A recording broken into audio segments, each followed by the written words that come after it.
Hi, I'm Marie Camenares, and I'm here today to show you a watercolor demo. We're going to do a beautiful painting, and I'm going to take you through some of the basic steps in watercolor painting.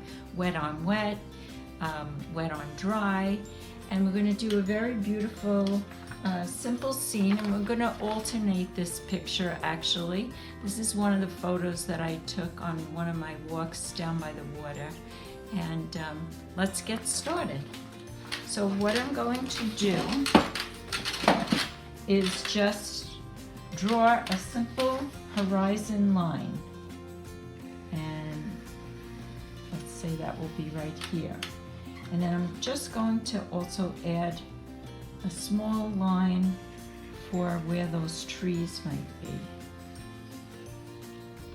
And then I'm going to just follow along in some measure those marshes where they come out and they go in and they come out a little bit over here. Nothing has to be exact. It's just a very, very serene landscape.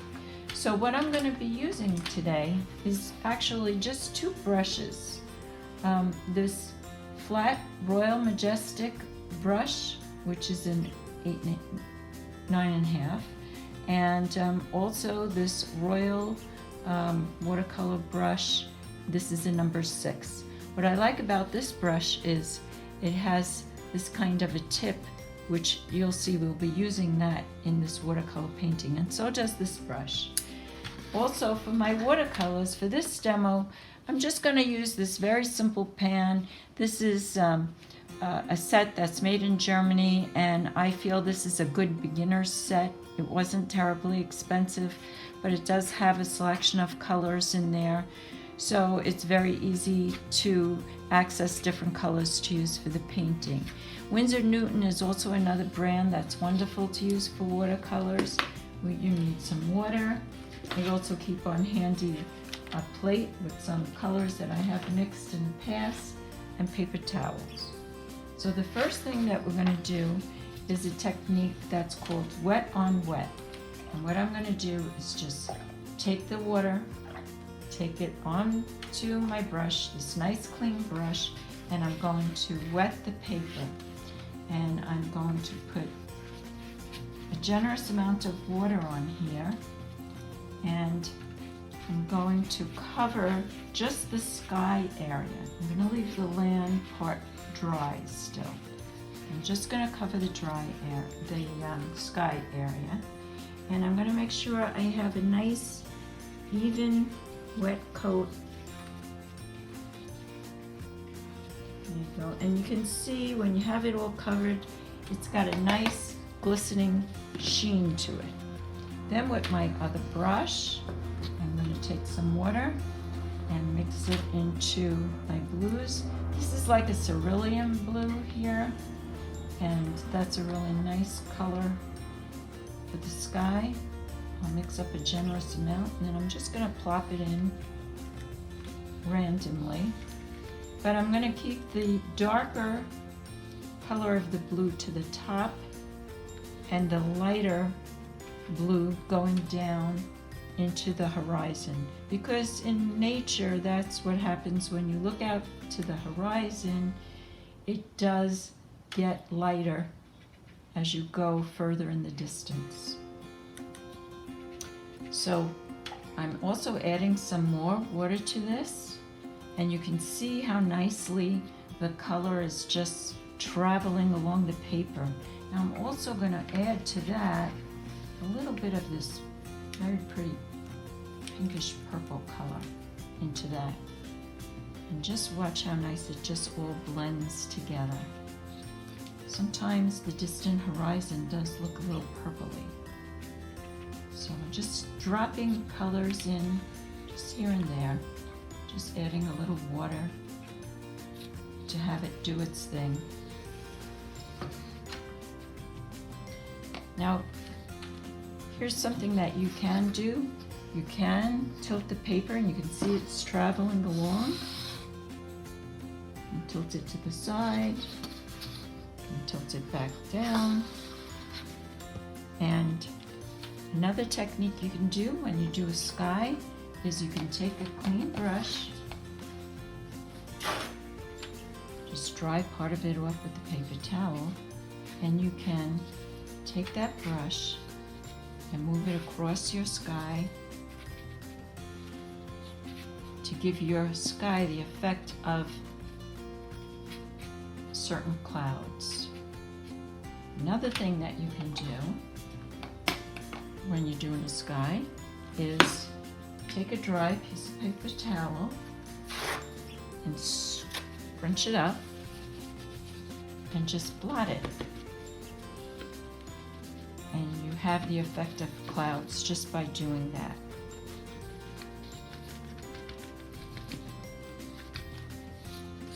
You would want to avoid areas where it looks like polka dots. You can just add a little bit more water and just get that to just very nicely blend.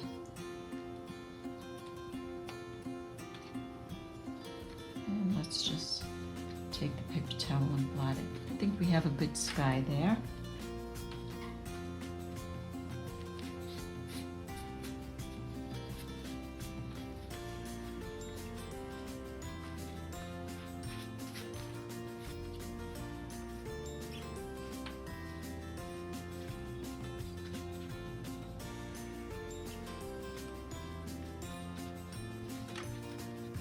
Okay.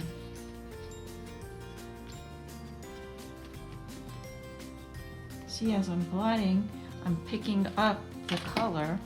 I'm leaving the white of the paper to show through, and that's what's giving me my clouds.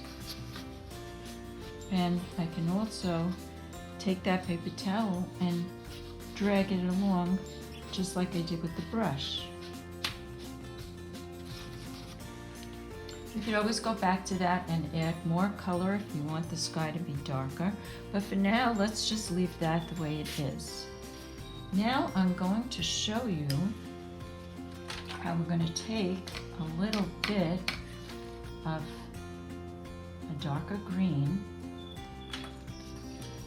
referring back to our picture here, and we're going to drop in this area here. And it doesn't have to be exact. This looks like a tree line. So right in here, I'm just going to put this little bit of green in. And as you can see, I'm going right up to where that water stopped. So this gives the opportunity of the green to bleed into the sky. And I don't know if you can see that, but it will show up there a little bit more as we're working with it.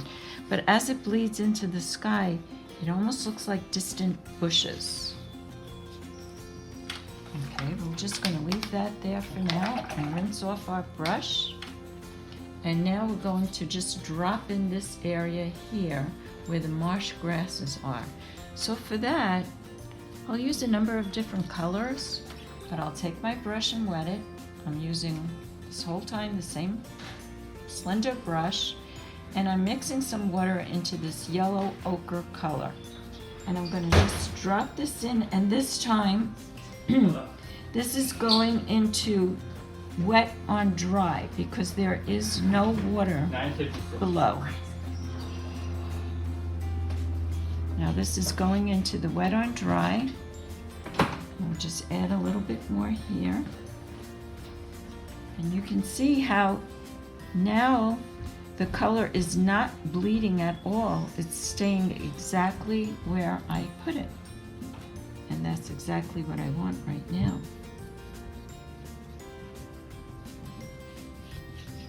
Okay.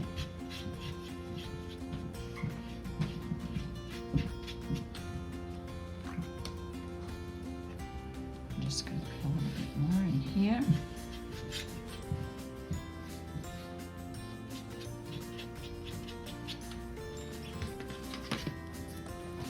Now, for the purposes of this demonstration, I'm going to leave out all of this vines and trees, all bare and everything. But as the paper dries in the sky, we'll get back to it, and I'll show you how to put in a little tree and how to use just the same brush, how you can put in some grasses and put in some bushes and a little indication of the tree trunks. But for now, we're going to keep moving on. We're going to go into our water area here. And as you can see in the picture, the further back we go, the lighter the water becomes, and it's pretty dark right over here in the front. We're going to go back to our flat, wide brush, and we're going to go back to our wet on wet application, but only in the front of the water. I'm not going to do wet on wet way in the back here. I don't want it to touch. I'm just going to stay clear of the land areas and just concentrate here right in the middle of the water. Okay, we have the water in pretty well, and I'm going to go with this same flat brush now and my palette. I have a little bit of ultramarine blue right in there, and I'm going to use horizontal strokes to indicate the water. And maybe I'll add a little purple in there, why not? Look how nice the colors are blending here. And just drag this along a little bit. A little bit more of the ultramarine. And just with watercolor, you basically have to let it do its thing too. Look how pretty that looks. And we can take our smaller brush, and with that cerulean blue, it would be nice to add a little of that color in there too.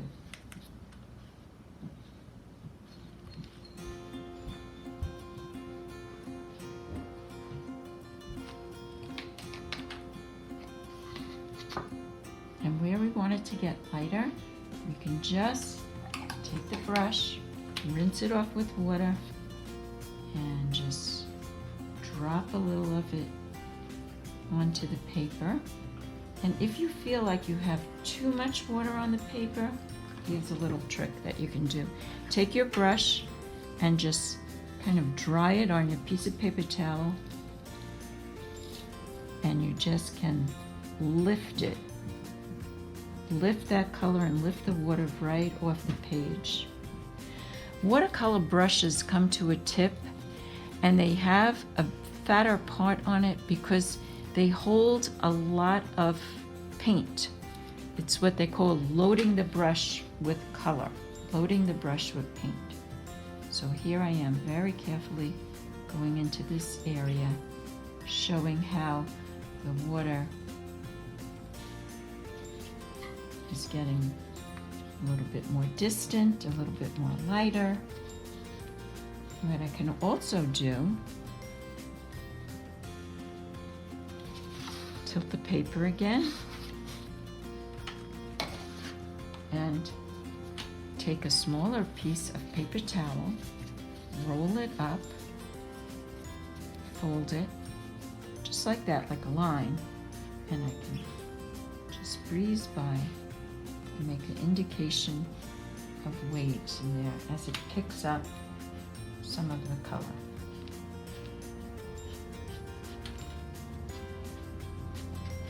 Okay, isn't that just lovely? It just looks so peaceful. Now, we're going to go back to our painting and our picture. And what I'd like to show you to do is put in this little bit of line of distinction between the grasses and the trees. It's a little bit darker. So for that, I'm going to take the brush with just a little bit of water on it and bring it into the brown.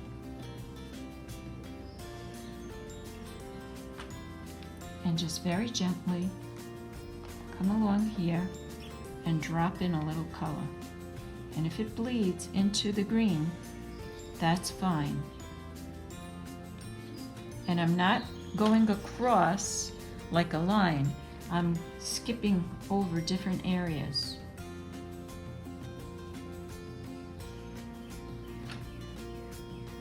I think it makes it look more natural. Also over here, where that brush, where these grasses are meeting the water, there is a darker line because there is some shade there. So we're going to put that in too with the brown. And like I said, if it bleeds, that's fine, because then it will show up as a reflection in the water, and we want that.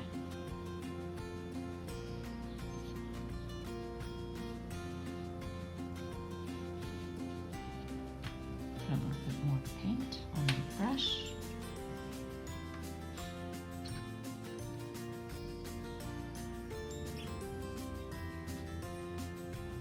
Put a bit of shading in here and in here.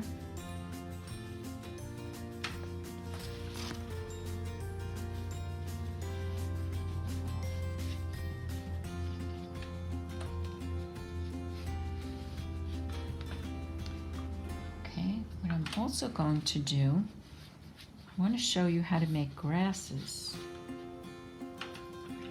I'm going to take a little orange. I'm going to drop a little orange in here. A little orange in the background too. A little orange back in here. And I'm also going to take a little bit of our green, and I'm just going to put it right over the orange.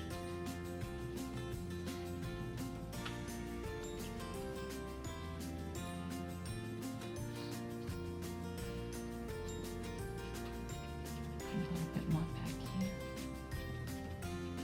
And you can see the indication now of a tree line. We don't want it to be all the same. So we put in a little variation. And remember when I told you before how I was going to show you how to make branches and leaves of trees? I'm taking the brush, it has that little bit of green in it, and I am going to just roll it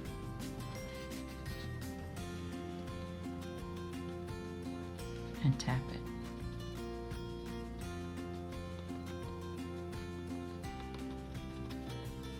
And roll it and tap it.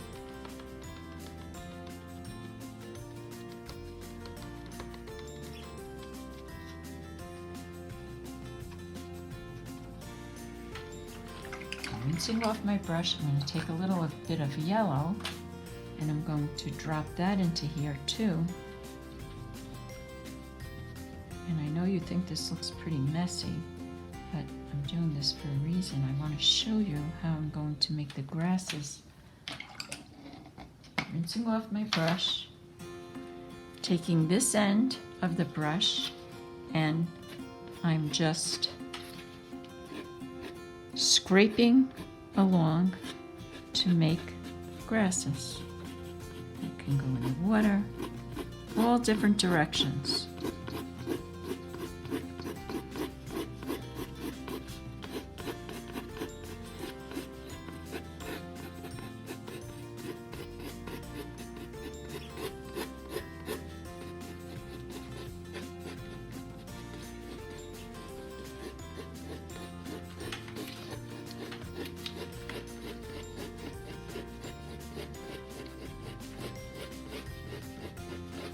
And there we go.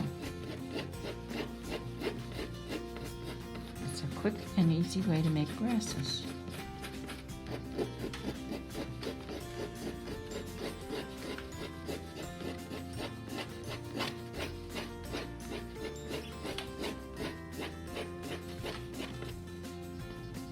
And then put back here the tree trunks. We can do that too.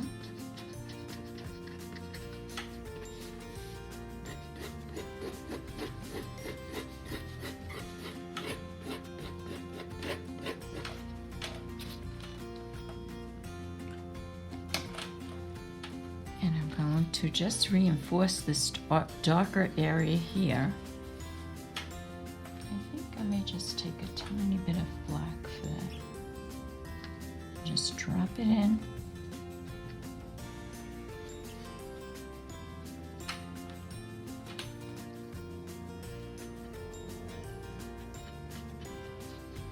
Not adding a lot of water now because the paper is still pretty wet.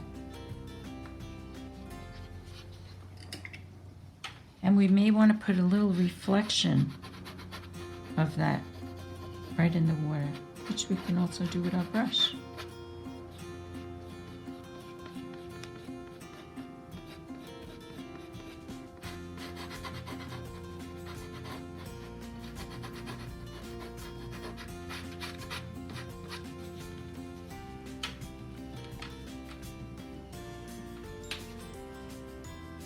There we go. That looks good. And being this is in the foreground, you'd want to put maybe a darker blue right in here.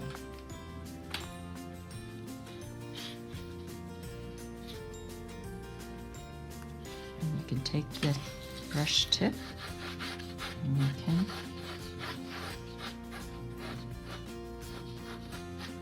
put a little bit of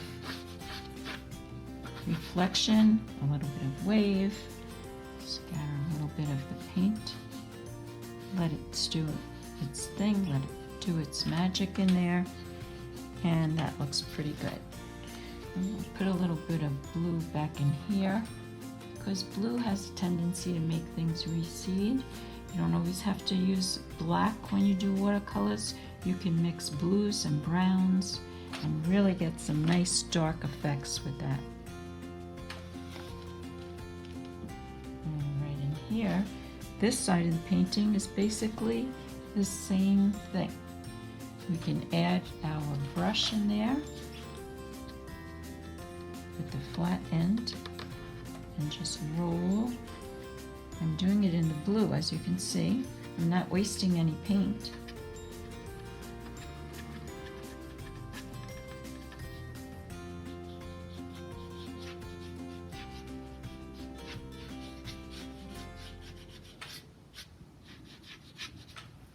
Put in some grasses on this side. We'll put a little tree trunks here, and then I think we can call it a day for this. Put a little bit of shadow into here.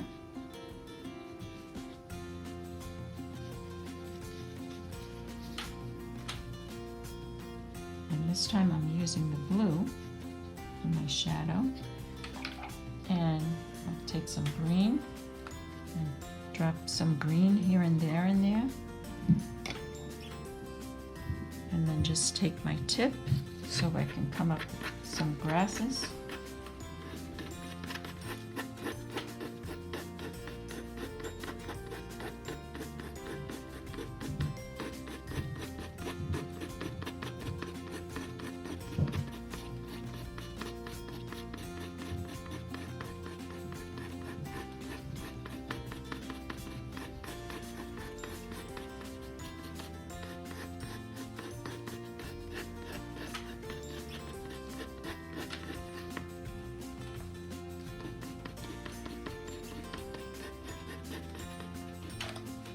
Maybe in the distance, wouldn't it be nice to have a few flowers? So let's, with the same brush and only just using just the tip of the brush, I'm just gonna make a few indication of flowers, just dropping in a few colors of this red that was in our pan.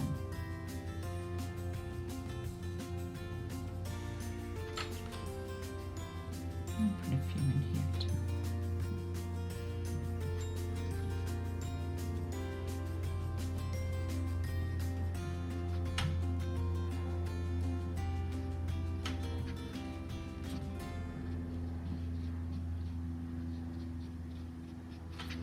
Okay, and just these areas here that are still white, we're just going to put a little bit of color in here.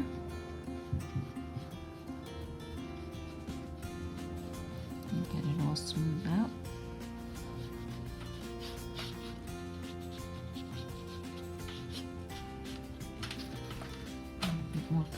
here. And as I said, I'll show you how to do the trunks of the trees just with the tip, the very tip of this brush. We'll start with a trunk, and we just want to indicate, we want to skip over, we just want to indicate that there's a branch. You don't want to do a straight line throughout. You just want to give an indication and let the viewer's eye imagine the rest of the tree.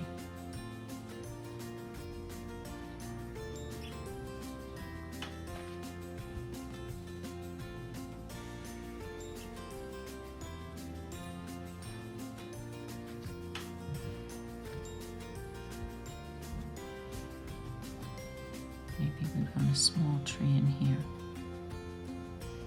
Maybe there's distant trees, little happy trees, like Bob Rossi says. And I think there you have it. We have our own creation based on this photograph, but we made it our own.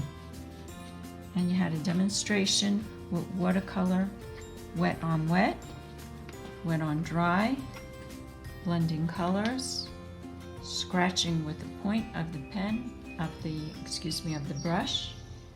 And here we have this brush here that we did in blue.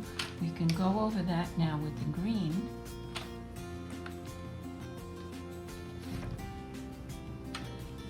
With a fairly dry brush.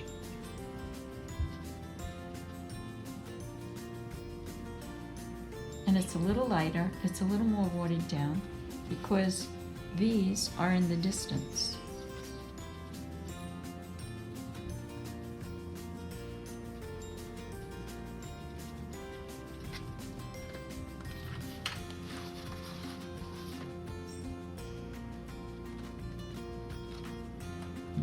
And there you have it. Thank you very much for joining me. I hope to see you again for Sachem Library. This is Marie Camenares saying stay safe, stay healthy, and I hope to see you again soon with another project. Bye for now.